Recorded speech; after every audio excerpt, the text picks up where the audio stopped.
desde los dibujos en las cavernas de la especie humana que vivía durante el primitivismo, hasta las actualizaciones más recientes de la comunicación y periodismo en Internet. El campo del periodismo ha sido una de las profesiones más antiguas. Pero, ¿sabes cómo y dónde surgieron las primeras escuelas de periodismo en el mundo?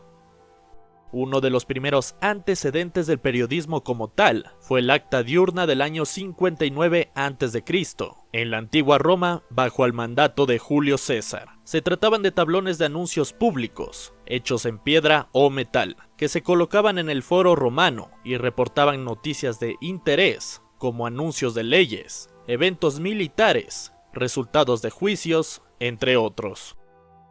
En una época dominada por el periodismo amarillo, o más conocido como amarillismo. Entonces, Walter Williams, un periodista y educador estadounidense, se dio cuenta de la necesidad de mejorar el nivel de educación de los periodistas, por lo que, en 1908, logró fundar la Escuela del Periodismo en la Universidad de Missouri, en Columbia, Estados Unidos. En Europa, la Universidad de Leipzig, durante las décadas de los 60 y 70. En América Latina, Argentina fue el país que fundó en 1901 las dos primeras escuelas del periodismo del continente. Ambas comenzaron a funcionar con un mes de diferencia. Los editores de los diarios La Prensa y La Nación, los más importantes de Buenos Aires, respaldaron la iniciativa de formalizar el entrenamiento de los redactores, aunque estos fueron propietarios y editores sin las posibilidades económicas necesarias para organizar una escuela. Sin embargo, años más tarde, la idea se concretó por un grupo activo de la Asociación de Periodistas de La Plata. Estos comenzaron a impartir los cursos el 27 de abril de 1934. La primera escuela de periodismo en Ecuador fue la Escuela de Ciencias de la Información de la Universidad Central del Ecuador, fundada en 1945. En las décadas de 1940 y 50, Ecuador experimentaba una mayor actividad política y social, lo cual aumentó la demanda de información precisa y profesional. La Universidad Central del Ecuador, una de las instituciones educativas más importantes del país, vio la necesidad de establecer la formación de estudiantes en técnica de redacción, investigación y ética periodística. Incluyeron materias de redacción periodística, historia del periodismo, ética y leyes de comunicación, relacionándolo siempre con historias sobre la política y la sociedad ecuatoriana. La intención era formar a periodistas que no solo tuvieran habilidades técnicas, sino también un entendimiento profundo del contexto social y político de Ecuador. La creación de esta escuela provocó que otras universidades ecuatorianas comenzaran a seguir su ejemplo. La Escuela de Ciencias de la Información de la Universidad Central se ha mantenido como una de las más influyentes en el país y ha sido clave en la profesionalización del periodismo en Ecuador.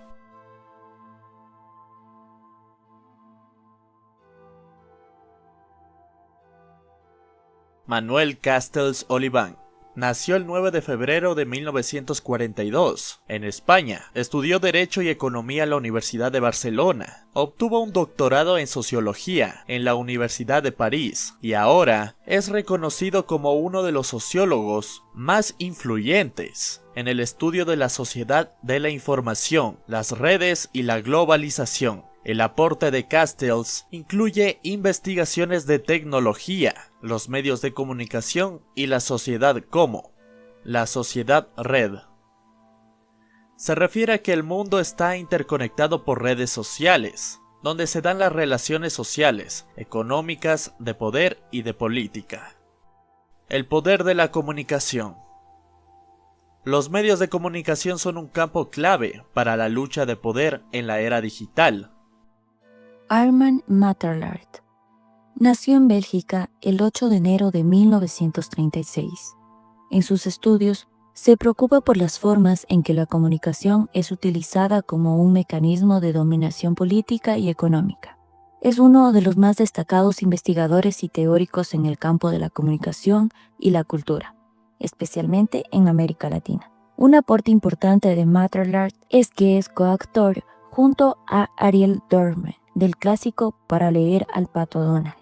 Entre sus textos más influyentes se encuentran La comunicación, mundo, historia de las ideas y de las estrategias, una reflexión crítica sobre cómo las potencias coloniales han utilizado los medios para crear y consolidar discursos hegemónicos. Historia de las teorías de la comunicación. Estudio de las corrientes teóricas en la comunicación para la comprensión de su impacto en la política comunicacional. Geopolítica de la cultura. Examina el papel de los medios en la construcción de representantes culturales y cómo se ha utilizado en la lucha política en un mundo globalizado. Marshall McLuhan. Herbert Marshall McLuhan nació el 21 de julio de 1911 en Edmonton, Alberta, Canadá. Estudió letras y obtuvo una maestría en artes en la Universidad de Manitoba y un doctorado en la Universidad de Cambridge. Fue catedrático en la Universidad de Wisconsin y en la Universidad de Toronto. McLuhan es conocido por sus revolucionarias ideas en comunicación y tecnología. En su obra principal, Understanding Media, The Extensions of Men, introdujo conceptos clave como el medio es el mensaje, donde explica que las tecnologías no solo transmiten contenido, sino que transforman la percepción y la estructura social.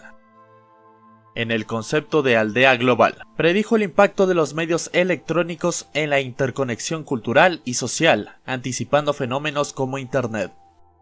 En medios calientes y fríos, clasificó los medios según el nivel de participación que requieren de sus audiencias, definiendo los medios fríos como interactivos, como el teléfono, y los calientes como más pasivos, como la televisión.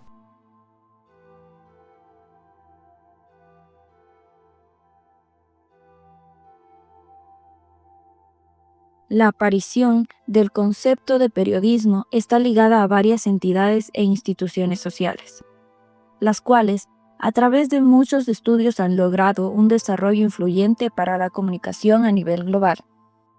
En este caso, veremos 3 escuelas importantes. Surge como parte de un movimiento interdisciplinario, originada en el Mental Research Institute, en California durante los 50. Gregory Bateson, uno de los pioneros, integró las ideas de la cibernética influida por Norbert Wiener y de la teoría de la información de Claude Shannon, generando un marco para estudiar cómo las personas se comunican en diferentes contextos. Fue un grupo de teóricos que combinaron el marxismo con la teoría crítica para analizar la sociedad moderna. Sus principales exponentes fueron Max Horkheimer, Theodor Adorno, Herbert Marcuse y más tarde Jürgen Habermas, que reflexionaron sobre cómo los medios de comunicación contribuyen a la reproducción de las relaciones de poder en el capitalismo. Esta escuela surge en los Estados Unidos entre 1930 y 1940, como una escuela de pensamiento e investigación que pretende sintetizar los estudios sobre comunicación bajo el propósito principal de analizar los mensajes emitidos por los medios de comunicación masivos y sus efectos en las audiencias. Sus 2 principales referentes, Paul Felix Lazarsfeld y Robert King Merton, señalan algo muy importante. Muchos están alarmados por la ubicidad y el poder potencial de los mass media. Se ha llegado a escribir, por ejemplo, que el poder de la radio solo puede ser comparado con el poder de la bomba atómica. Con la llegada de la era digital, las escuelas de periodismo se enfrentaron a un nuevo desafío: adaptarse a los cambios tecnológicos, impulsando el desarrollo de habilidades multimedia, análisis de datos y manejo de redes para que los nuevos periodistas tengan una mejor educación y poder conseguir el máximo desarrollo de esta profesión. La Facultad de Comunicación Social de la Universidad Central del Ecuador, conocida como FACSO, es una de las más emblemáticas y relevantes en el panorama académico del país. Con 80 años de historia, la FACSO ha sido testigo de los cambios sociales, políticos y tecnológicos del Ecuador, adaptándose a las necesidades del contexto y formando comunicadores comprometidos con la verdad, la ética y el desarrollo social.